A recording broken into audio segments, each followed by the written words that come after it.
음. 자, 그러면 우리 저번 시간에 36페이지까지 했다 그랬나요? 음. 여기 잠깐 복습할게요. 우리가 지금 항상성 유지에 대해서 하고 있는데 항상성 조절의 중추는 어디죠? 사인회의 시상하부였습니다. 체온 조절, 그 다음 혈당량 조절했고 지금은 삼투압 조절에 대해서 할 거고, 이 삼투압 조절 우리 저번에 삼투에 대해서 설명했었는데 요 단원을 들어갈 때 삼투압 조절이다 하는 것은 다른 말로 우리 몸의 농도를 일정하게 유지를 한다 라는 것으로 이해를 해도 괜찮다라고 얘기했어요. 알겠죠? 물론 농도랑 삼투압이랑은 다른 개념이긴 하지만 요 단원 이해할 때는 그냥 삼투압 조절이다. 그러면 농도를 일정하게 조절해 준다라는 의미로 해석해도 괜찮다라는 얘기입니다. 자, 농도라고 하는 것은 결국에는 어떤 물 속에 어떤 것들이 많이 녹아있지 않느냐, 요것이었죠. 농도를 조절할 때는 물의 양을 조절할 수도 있고 무기염류의 양을 조절할 수도 있는데 우리는 물의 양을 조절하는 것을 주로 배우게 됩니다. 그래서 요 과정에 대해서 잠깐 설명했었는데 오줌이 어떻게 만들어지는가에 대해서 했었어요. 콩팥 동맥으로 혈액이 들어옵니다. 그럼 모세혈관이 실처럼 이렇게 꼬여있는 구조가 있는 이런 것들을 사구체라고 하고, 혈액의 흐름은 이런 식으로 진행이 됩니다. 이 사구체에서는 무슨 일이 일어나냐면 모세혈관 틈으로 빠져나올 수 있는 물질들이 전부 다 빠져나옵니다. 이 과정을 여과라고 해요. 그래서 물, 요소, 포도당, 무기염류 등이 빠져나오게 됩니다. 그런 것들을 담아주는 주머니를 보먼 주머니라고 합니다. 여과된 액체가 보먼 주머니를 따라서 쭉 가면 오줌으로 빠져나오게 돼요. 그러면 오줌이 되는 요 관이랑 혈관이랑 가까이 있는데 여기에서 어떤 일이 일어나냐면 제흡수와 분비의 과정이 일어나게 됩니다. 특히 우리는 농도에 대해서 보니까 물의 제흡수를 볼 거예요. 물의 제흡수가 되게 되면 오줌으로 빠져나가는 물이 줄어들게 되고 혈액 속으로 물이 들어가게 됩니다. 이렇게 물의 제흡수를 콩팥에서 물의 제흡수를 촉진시키는 호르몬이 뭐였죠? 항이뇨 호르몬, ADH, 바소프레신 다 같은 애들 얘네들이 이 과정을 촉진합니다. 그러면 삼투압을 볼 건데 농도가 높으면 삼투압이 높아지는 거예요. 예를 들어서 ADH의 분비량이 증가해가지고 물의 제흡수가 촉진이 됩니다. 그러면 혈장, 혈액의 농도는 높아져야 낮아져요? 물이 제흡수가 많이 되면 물이 계속 들어와요. 그럼 농도가 높아져야 낮아져요? 낮아집니다. 그래서 혈장 삼투압이 낮아진다라고 얘기할 수 있어요. 자, 그러면 ADH 양이 많아져가지고 분비가 많아져서 물의 제흡수가 촉진됩니다. 그럼 오줌 속에 있는 물의 양은 증가해요, 감소해요? 물의 양이 감소하니까 농도는 증가해요, 감소해요? 증가하니까 삼투압은 증가해요, 감소해요? 증가합니다. 그래서 이런 식으로 물의 제흡수량에 의해 가지고 혈장 삼투압이 조절이 되고 이거 제흡수량에 따라서 오줌 삼투압도 변화가 됩니다.까지 저번 시간에 했었어요. 맞죠? 그러면 진도 나가 보도록 하겠습니다. 오줌 삼투압 말 그대로 오줌에 있는 무기염류의 농도의 의미를 비례합니다. 그래서 콩팥에서 물과 무기염류의 제흡수량에 따라서 변하는데 우리는 ADH와 관련된 물을 주로 볼 거예요.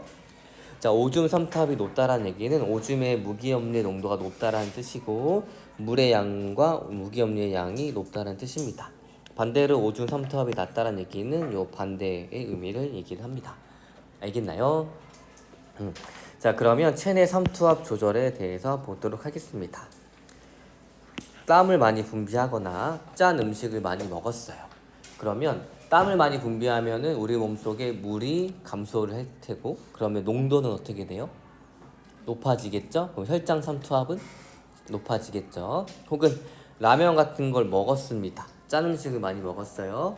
그러면 나트륨 같은 게 우리 몸속에 많이 들어오겠죠. 그럼 농도는 어떻게 돼요? 우리 몸의 농도는 높아지게 됩니다. 즉 혈장의 농도가 높아지니까 다른 말로 혈장 삼투압이 높아지는 겁니다. 그래서 혈장 삼투압이 증가해요. 누가 감지해요? 그러면 사인뇌의 시상하부가 감지를 합니다. ADH 어디에서 나오죠? 뇌하수체 후엽에서. 그래서 사인뇌의 시상하부가 뇌하수체 후엽에서 ADH의 분비가 증가하게 만듭니다. 그러면 콩팥에서 물의 제흡수가 증가하게 되고 물의 제흡수가 증가하니까 높았던 혈장 삼투압이 낮아지게 됩니다. 그래서 정상 범위의 혈장 삼투압을 찾게 되는 거예요. 그리고 콩팥에서 물의 제흡수량이 증가하니까 오줌의 양은 감소하죠. 오줌의 물의 양이 감소하니까 오줌 삼투압은 증가하게 됩니다. 자, 그리고 사인의 시상하부가 혈장 삼투압이 증가되는 것을 느끼게 되면 갈증을 유발해서 물을 많이 마시게 합니다. 그래서 저번에 라면 먹을 때 왜 얼굴이 붓는지에 대해서 설명했었나요? 우리 저번 시간에 빠진 실명이 녹화되면 안 되니까 고씨 학생은 잘 모를 수 있기 때문에 라면을 먹어요. 그럼 짠 게 많이 들어오죠? 맞죠? 그러면 우리 몸의 농도가 높아집니다. 그러면 혈장 삼투압이 높아져. 그러면 ADH 분비량이 증가합니다. 그래서 오줌으로 빠져나가는 물을 많이 제흡수를 합니다. 그러면 우리 몸에 물이 많아지겠지. 그러니까 붓게 되는 거예요. 안 부으려면 어떻게 해야 돼요?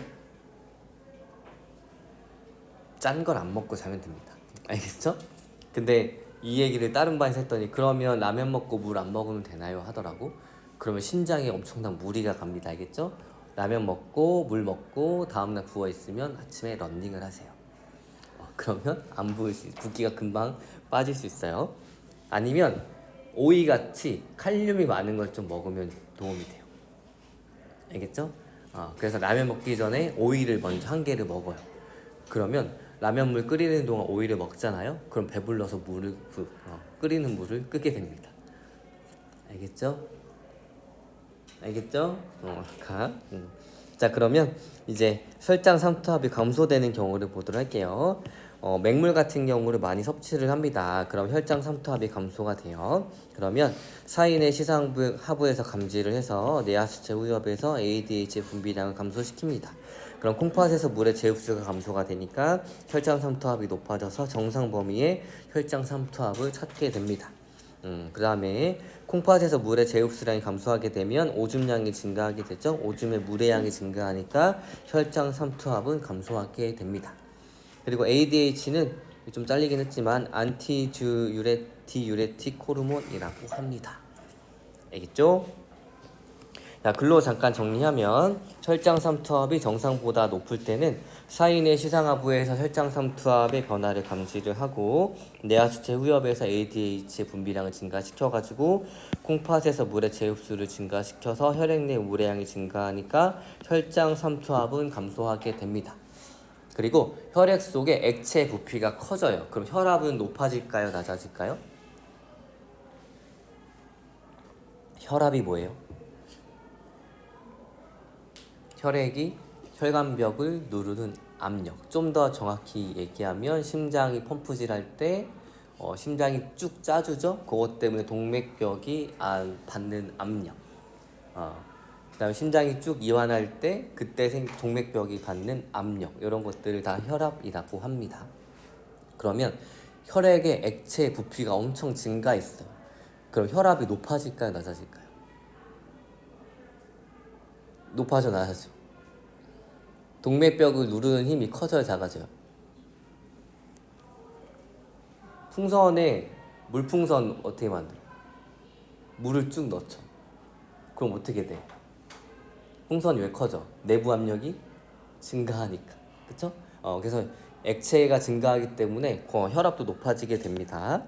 그리고 콩팥에서 물의 제흡수가 증가하니까 오줌 내 물의 양이 감소해서 오줌 삼투압이 증가하게 됩니다. 반대로 혈장 삼투압이 정상보다 낮을 때는 사인의 시상하부에서 변화를 감지하고 ADH의 분비량을 감소시켜서 물의 제흡수를 감소시켜요. 그럼 혈액 내 물의 양이 감소하니까 혈장 삼투압이 증가하게 되고 오줌의 물의 양이 증가하니까 오줌 삼투압은 감소하게 됩니다. 알겠나요?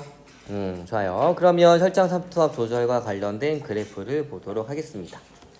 그림은 건강한 사람의 혈장 삼투압 변화에 따른 항이뇨 호르몬의 분비 농도의 변화를 나타낸 그래프와 이 사람에게 다량의 물을 섭취하였을 때 시간에 따른 혈장과 오줌 삼투압의 변화를 나타낸 겁니다. 이 그래프는 혈장 삼투압에 따라서 그냥 ADH의 분비량을 본 거예요. 혈장 삼투압이 증가하니까 ADH의 분비량은 점점점 어떻게 돼요? 증가하죠. 왜? 혈장 삼투압이 증가하면 빨리빨리 물을 재흡수해가지고 낮추려고 하기 때문입니다. 자, 그 다음에 시간에 따라서 물을 섭취했을 때 어떻게 혈장 삼투압과 오줌 삼투압이 변하는지 볼 거예요. 얘는 시간이고 그 다음에 Y축은 삼투압입니다. 다른 말로 약간 농도라고 이해하고 있으면 굉장히 편할 수 있어요.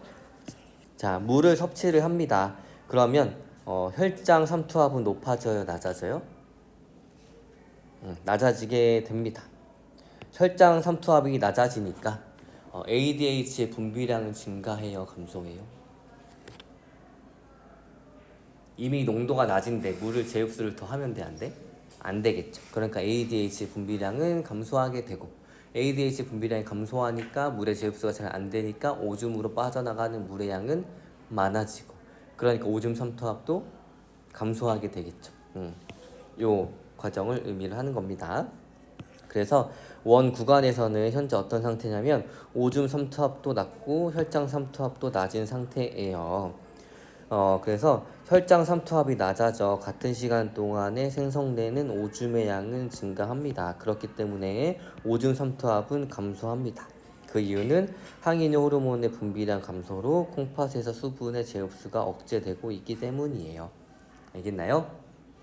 자, 그리고 이제 시간이 흐르게 되면 물이 빠져나갈 만큼 다 빠져나가가지고 이제 혈장 삼투압이 정상으로 돌아옵니다. 정상으로 돌아오게 되면 ADH 분비량도 감소했던 게 정상으로 돌아오겠죠. 그러니까 ADH 양의 분비 때문에 오줌으로 빠져나가는 물의 양이 감소해서 이제 정상과 같은 오줌 삼투압을 찾아가고 있습니다. 자, 구간 2에서는 혈장 삼투압이 높아져 같은 시간 동안에 생성되는 오줌의 양은 감소하고 오줌의 양이 감소하니까 오줌 삼투압은 다시 증가해가지고 정상 범위를 찾습니다. 물을 섭취하기 전에 범위를 찾게 되는 거예요. 그 이유는 항이뇨 호르몬의 분비량의 증가로 콩팥에서 수분 재흡수가 촉진되고 있기 때문입니다. 알겠나요? 좋아요. 자, 그 다음에 여기 밑에 있는 것들은 봐봐요. 농도라고 하는 것은 물의 양과 무기염류의 양에 의해서 조절이 돼요.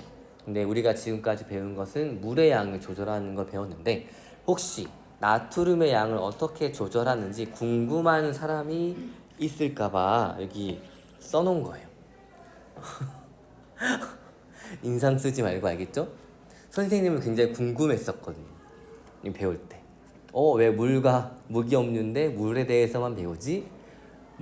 그럼 나트륨은 어떻게 조절하지? 라고 누군가는 선생님처럼 궁금해할까봐 적어놓은 거니까 진도는 요건 따로 설명하진 않고 한번 읽어보면 이해할 수 있을 겁니다. 알겠죠? 그렇다고 시험에 안 나온다고 이렇게 벅벅 이렇게 X 치지 말고 알겠죠? 벅벅 X 치지 말고 궁금한 사람은 한번 읽어보세요. 알겠죠? X 치지 말라는데 바로 X 치면 어떻게 해야겠지. 아무튼 요거는 따로 설명하지 않고 궁금한 사람은 읽어보세요. 알겠죠? 알겠나요? 좋아요. 자, 그러면 이제 내분비계 질환을 정리할 건데 당뇨병에 대해서 조금 더 자세히 배워볼 거예요. 자, 우리 앞에서 내분비계 질환에 대해서는 쭉 배웠습니다. 당뇨병, 갑상선 기능 항진증, 저하증, 거인증, 소인증에 대해서 배웠고 갑상샘 종에 대해서는 설명을 안 한 것 같아서 여기서 설명할게요. 여기 학습지에 있는 티록신은 다 타이록신으로 바꿔주면 될 것 같고 갑상샘 종이라고 하는 것은 왜 생기냐면 타이록신이 안 나와서 생기는 건데 우리 타이록신이 분비되는 과정을 한번 복습해 볼까요?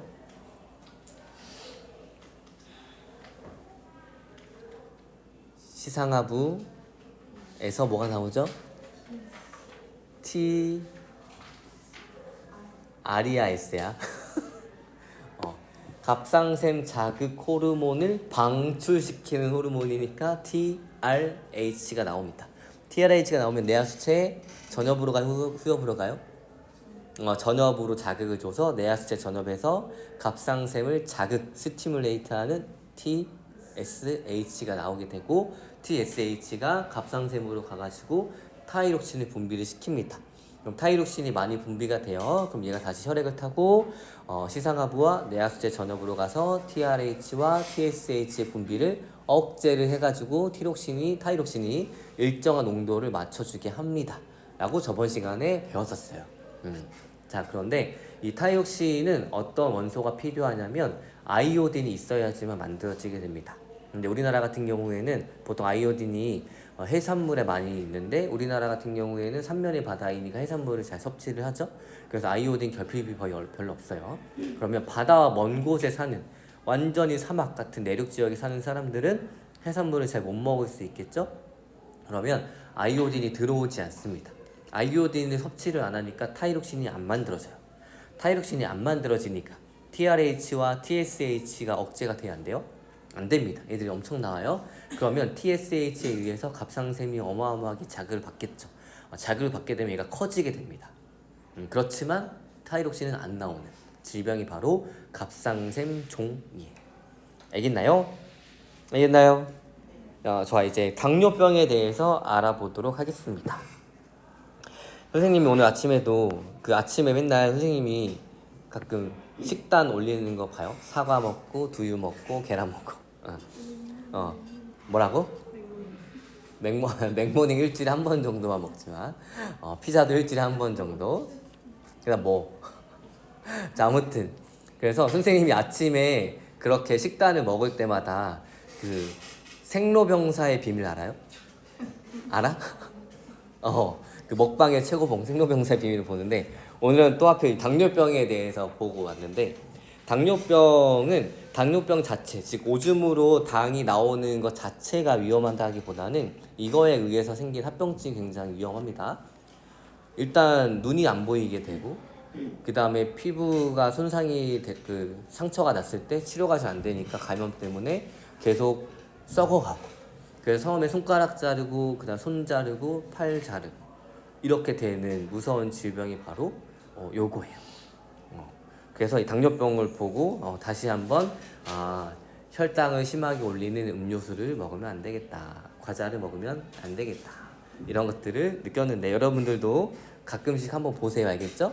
그러면 이제 당뇨병에 대해서 배우면 여러분들이 그런 다큐멘터리 같은 거 봤을 때 더 잘 이해할 수 있을 거예요. 자, 당뇨병입니다. 일단 정상인 사람을 봤을 때 혈당량을 낮추는 호르몬은 인슐린이에요, 글루카곤이에요? 인슐린이죠. 인슐린은 알파에서 나와요, 베타에서 나와요? 베타에서 나오죠. 밥을 먹었을 때 부교감이 자극이 돼서 베타가 돼요. 베타를 자극해요. 아니면 교감이 자극해서 베타가 자극을 받아요. 부교감 외우라고 했었죠. 이렇게 부교감이 자극을 해가지고 베타세포에서 인슐린이 나옵니다.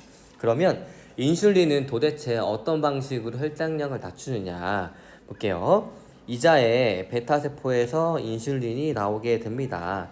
그러면 인슐린이 어떤 역할을 해주냐면 이 조직세포한테 얘기를 해주는 거예요. 얘기를 해주는 거 이제 과학적으로 어떻게 얘기를 해주냐, 이 세포막에는 다양한 물질들과 결합할 수 있는 것들이 있는데 이런 것들을 수용체라고 합니다. 그런데 이 인슐린 수용체는 인슐린과만 결합할 수 있어요. 그래서 인슐린이 나와서 인슐린 수용체에 결합을 하게 되면 인슐린 수용체에 결합한 요것 때문에 이제 신호를 주게 됩니다. 신호를 받게 되면 세포가 세포막에 포도당을 통과시킬 수 있는 단백질을 많이 만들어내요. 그러면 요것 때문에 포도당이 안쪽으로 들어오게 됩니다. 그래서 혈액 속에 있던 포도당이 안쪽으로 들어오니까 혈액에 있는 포도당의 농도가 낮아지게 되는 거예요. 이게 정상적인 사람입니다. 자, 그럼 만약에 어떤 이유에서인지 베타세포가 파괴가 되거나 이래가지고 인슐린이 안 나와요. 그러면 인슐린 수용체에 인슐린이 결합하지 않겠죠? 그러면 포도당을 통과시키는 단백질이 이 세포막에 생길까요? 안 생길까요? 안 생깁니다. 그러니까 혈당이 세포 안으로 들어오지 못하게 되는 거예요. 그래서 인슐린이 부족했을 때 인슐린 수용체 인슐린이 결합하지 않으니까 이 포도당을 통과시킨 단백질이 여기에 못 갑니다. 그래서 혈액 속에 있는 당이 세포로 들어가지 못하기 때문에 혈액에 있는 당이 계속 높아진 상태로 존재하고 얘가 오줌으로 빠져나오는 당뇨병이 걸려요. 이런 것들을 1형 당뇨병이라고 합니다. 이 사람들은 본인이 뭐 아무거나 막 먹고 혈당을 계속 높여서 이렇게 만들어 그 혈당 높일 만한 음식을 많이 먹어서 생기는 게 아니라 그냥 유전적으로 생기는 경우가 대부분이에요. 그렇기 때문에 어린 아이가 많이 발병을 할 수가 있어요. 이런 것들을 소아 당뇨병이라고 합니다. 이 사람들이 식생활이 잘못돼서 생기는 질병이 아니에요. 자, 그러면 치료는 어떻게 해주면 될까요? 밥을 먹어서 혈당이 올라갔어요. 인슐린이 부족하니까 인슐린을 넣어주면 되겠죠. 인슐린 어떻게 넣어요? 주사로. 그래서 1형 당뇨병인 사람들은 아마 본인이 인슐린 주사기를 항상 가지고 다녀서 밥을 먹으면 아마 화장실 같은 데 가가지고 본인 배에다가 인슐린을 딱 주사를 합니다. 그래서 아마 여러분 친구 중에도 있을 수도 있어요. 근데 여러분들이 모를 수도 있어요. 왜냐면 이 친구들 굳이 자신의 질병 얘기하지 않고 그냥 조용히 밥 먹고 화장실 가서 주사 놓고 오기 때문에 모르는 경우도 많아요. 아무튼 이런 식으로 1형 당뇨병인 사람들은 어렸을 때부터 이렇게 인슐린을 자기가 이렇게 주사로 놓는 게 익숙해져 있을 겁니다. 자, 보게 되면 이런 것들 1형 당뇨병이라고 하고 어린 아이들도 생기는 당뇨병이라서 소아 당뇨병이라고 하고 혹은 인슐린에 의존하기 때문에 인슐린 의존성 당뇨병이라고 합니다. 그래서 이자의 베타세포 파괴 등에 의해서 인슐린 분비량이 부족해 혈당을 낮추지 못합니다.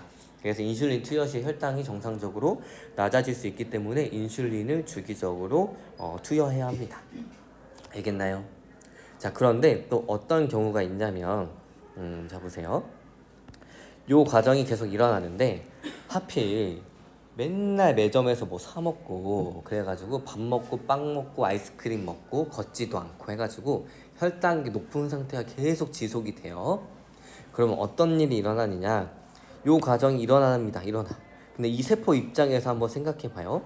계속 인슐린이 나와가지고 너 빨리 문 열어, 문 열어 막 한단 말이죠. 처음 몇 번은 계속 열어주겠지. 맞지? 계속 이렇게 근데 노크를 한다고 생각해봐요. 그럼 세포가 지칠까 안 지칠까?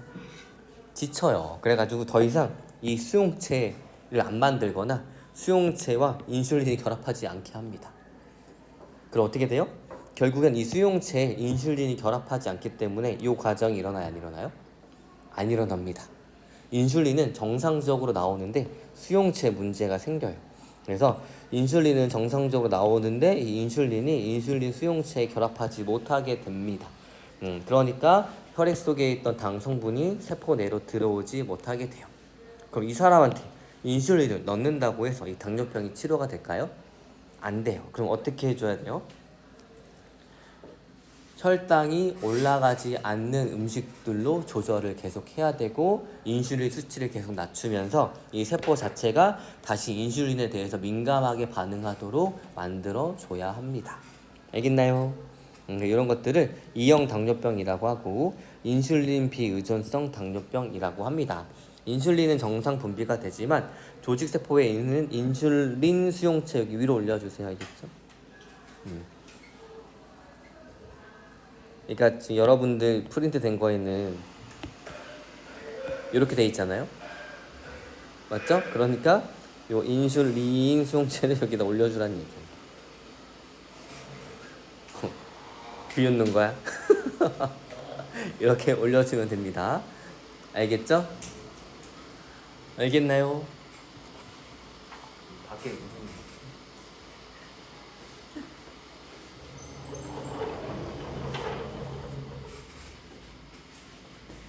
자, 그래서 인슐린 수용체가 작동하지 않아서 혈당을 제대로 낮추지 못합니다. 나이가 많을수록 비만일수록 발병률이 증가하고 인슐린을 투여해도 혈당량이 낮아지지 않습니다. 자, 그러면 건강한 사람, 그 다음에 1형 당뇨병인 사람, 2형 당뇨병인 사람의 그래프를 보면서 한번 볼게요. 자, 건강한 사람 1형, 2형 당뇨병 환자 각각 같은 양의 주스를 마시는 왜 하필 주스일까요? 혈당량 실험을 하는데 주스 몸에 건강할까요? 건강하지 않아요. 그냥 과일 맛, 설탕물일 뿐입니다. 왜냐면 여러분들 그 과일 주스 보면 뒤에 과당, 그 다음에 포도당, 뭐 설탕 이런 것들이 얼마나 들어있는지 나오거든요. 상당히 많은 양이 있어요. 알겠나요? 그러니까 그 과일 주스가 몸에 좋은 건 아니니까 차라리 과일을 그냥 먹고 과일 주스는 먹지 말고 그리고 과일 자체도 사실 요새 너무 달아가지고 몸에 좋지 않아요. 그래서 과일 먹을 때는 껍질째 먹는 거 주로 먹으세요.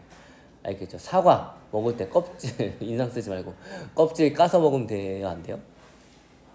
까먹지 마. 알겠지?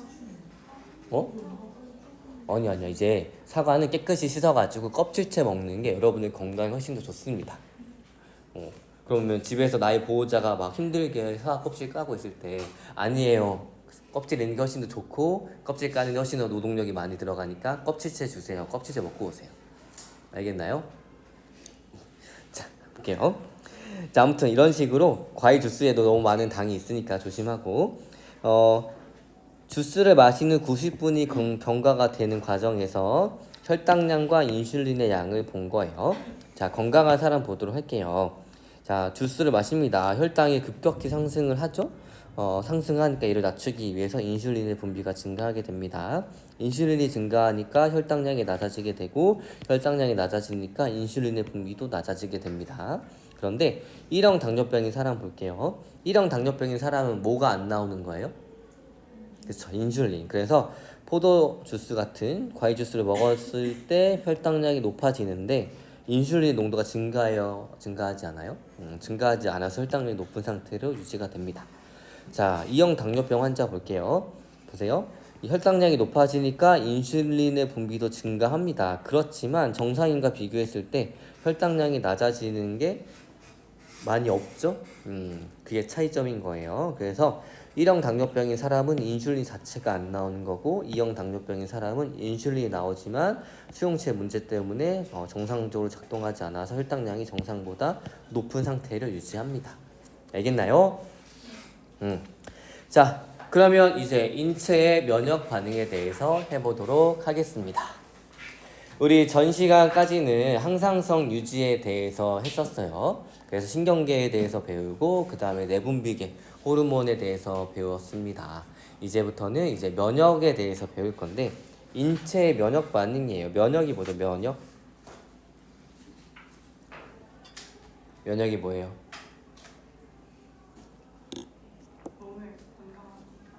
몸을 건강하게 하는 것 중에 왜 얘기하는데 얼굴이 왜 빨개졌어요? 너무 쳐다봤어요. 쳐다보면 얼굴이 왜 빨개지냐면 교감신경이 활성화돼가지고 지금 얼굴이 왜 빨개지게 되는 거 알겠죠?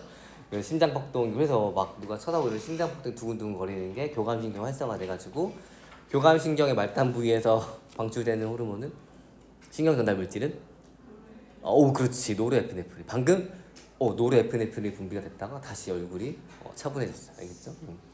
이런 식으로 모든 생활에서 계속 접목하고 있어야 돼요. 아무튼 면역 반응 잘 얘기해 준 대로 우리 몸을 건강하게 해주는 건데 사실 아프지 않게 해준다라는 말이 조금 더 명확하게 잘 맞는 것 같아요. 이건 뭐냐면 자, 우리 몸에 외부 물질이 막 들어와요. 그럼 얘를 처리를 해야 돼요, 안 해야 돼요? 처리를 해야겠죠. 심지어 이 외부 물질이 우리 몸에 들어와가지고 질병을 일으킵니다. 얘들은 없애야겠죠. 그래서 우리 몸이 외부 물질에 대해서 특히 우리 몸에 질병을 일으키는 물질에 대해서 방어하고 싸우고 없애고 죽이고 이런 것들을 면역 반응이라고 합니다. 알겠나요? 자, 그러면 면역 반응에 대해서 배울 거고 이제 병원체와 방어작용이라는 첫 번째 단원을 들어갈 거예요. 병원체가 뭐예요? 병원에 사는 애? 병원체가 뭐예요? 그래, 뻐끔뻐끔 하지 말고 여러분 얘기를 해보세요. 병원체가 뭐야? 감염병을 일으키는 거. 그렇지. 요정 그쵸? 요정 최땡땡 양께서 잘 얘기해 준 대로 질병을 일으키는 감염병을 일으키는 즉 병의 원인이 되는 물체를 병원체라고 합니다. 그러면 우리 몸에 병의 원인이 되는 물체들이 들어오게 되면 얘들을 막아줘야겠죠. 그 과정에 대해서 쭉 배워볼 겁니다. 그러면 질병이 무엇인지 그 다음에 병원체 종류가 무엇인지 한번 알아볼 거예요. 자, 질병은 다양하게 구분할 수 있지만 여기에서는 감염성 질환과 비감염성 질환에 대해서 나누어서 볼 거예요. 감염성 질환, 병원체 감염이 돼서 나타나는 질병으로 전염이 되기도 합니다. 이 병원체가 숙주를 침입하는 경로에는 호흡기, 소화기, 매개곤충 그리고 신체적 접촉 등이 있어요. 이 병원체 종류는 세균, 바이러스, 곰팡이가 있고 원생생물, 변형 프라이온 등이 있습니다. 세균 들어봤어요? 세균이 뭐죠? 세균이 바이러스냐고요? 세균이 뭐죠? 병을 일으키는 거. 이것 중에 세균, 바이러스, 원생생물 그 다음에 뭐 이런 것들이 있는데 세균이 뭐예요? 세균? 병원체 종류 중 하나. 병원체 종류 중에 하나인 세균은 뭐죠? 세균. 우리 세포는 핵이 있는 세포와 핵이 없는 세포가 있는 건 알고 있나요? 핵이 없는 세포의 단세포성 생물들을 우리는 세균이라고 합니다. 자, 바이러스는 뭐예요? 바이러스 들어봤어요? 언제 들어봤어요? 그 살아있는 세포만으로 생성해서는 네, 그죠. 그쵸. 그런 우리 바이러스. 그런 과정, 그런 바이러스에 대해서 언제 들어봤어요? 그래서 중학교 때. 중학교 때라니 선생님이랑 1단원 나갈 때 생명 현상의 특성에 대해서 했을 때 바이러스에 대해서 했잖아요. 그쵸? 맞아요. 무생물이지만 생명의 특성 일부분을 가지고 있다. 그래서 바이러스가 어떤 것들인지 쭉 배웠었는데 중학교 때라고 하면 선생님이랑 지금 고등학교 2학년 처음 만나가지고 배웠던 내용들은 싹 다 없어졌다는 얘기예요? 그거 배웠잖아, 그치? 맞아요. 기억나요? 여러분들 다 시험 범위인 건 알죠? 네. 그래요. 자, 그때 배웠던 바이러스. 생물과 무생물의 특성은 공통적으로 가지고 있는 애들. 그 다음에 잘 얘기해준 대로 살아있는 숙주세포 내에서만 물질 대사와 같은 생명활동이 일어나는 애들을 바이러스라고 했습니다. 자, 그 다음에 곰팡이. 곰팡이는 좀 익숙한가요? 우리 먹는 곰팡이가 있어요. 무엇이 있죠? 치즈. 치즈에 있는 푸른 곰팡이 같은 경우. 그 다음에 우리 오늘 급식에 밥에 버섯 나오지 않았어? 버섯도 곰팡이에요. 알겠죠? 먹을 수 있는 곰팡이류. 그 다음에 원생 생물이 있고 변형 프라이온이 있습니다. 원생 생물은 무엇이냐면 진핵 생물 중에 핵이 있는 세포를 가진 애들 중에 식물에도 속하지 않고 동물에도 속하지 않고 곰팡이에도 속하지 않는 애들을 그냥 원생 생물이라고 합니다. 그냥 단세포성 진핵 생물이라고 생각해 주면 돼요. 그 다음에 프라이온은 단백질인데 이게 변형이 된 것을 변형 프라이온이라고 합니다. 자, 비감염성 질환, 병원체 없이 발생하는 질병으로 생활 방식, 유전, 환경 등 여러 가지 원인이 복합적으로 작용합니다. 작용하 아니고 작용해로 바꿔주세요, 알겠죠? 작용해. 다른 사람에게는 전염되지 않습니다. 자가 면역 질환이 있어요. 자가 면역 질환은 뭘까요? 자, 우리 몸의 면역계들은 외부 물질을 인식해가지고 걔네만 공격해야겠죠? 근데 자가 면역 질환은 얘들이 잘못돼가지고 우리 몸의 일부분인데도 외부 물질을 인식해서 공격하는 질환을 자가 면역 질환이라고 합니다.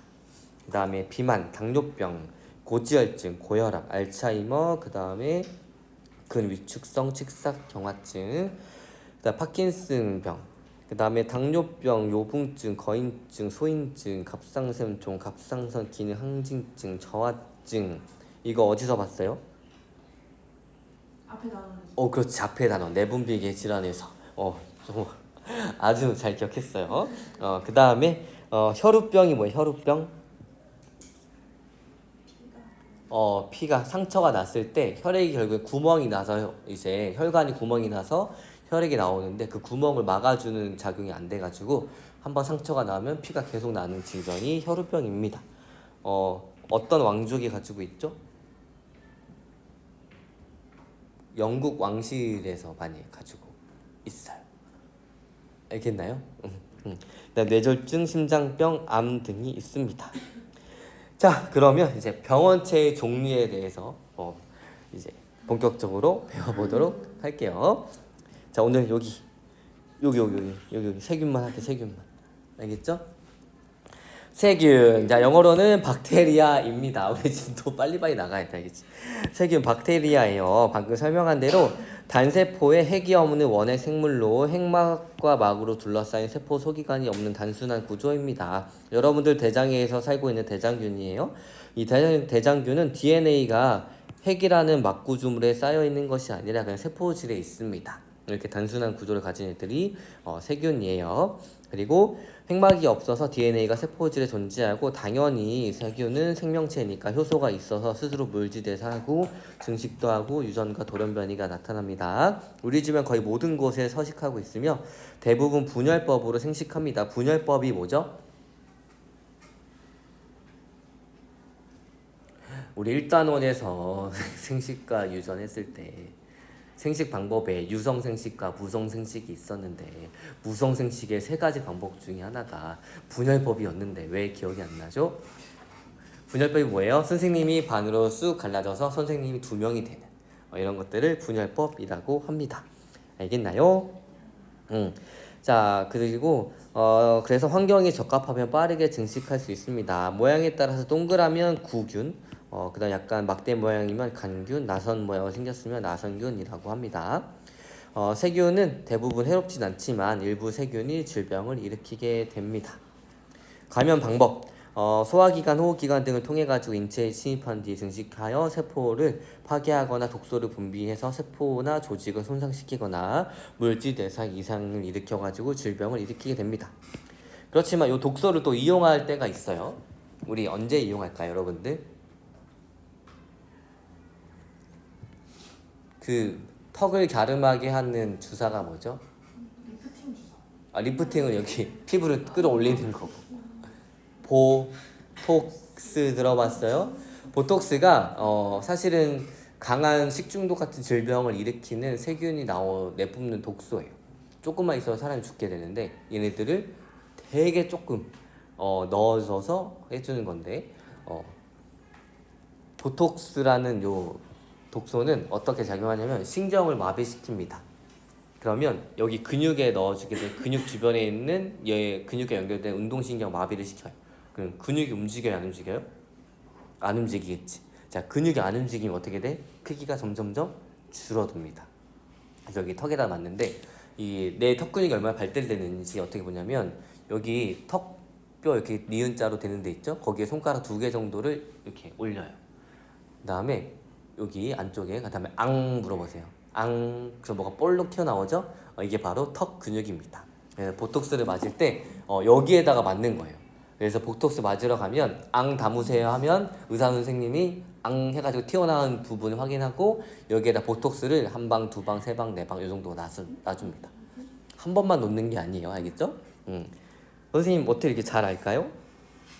생명과학 선생님이니까. 아니지, 보톡스를 맞아봤으니까 알지.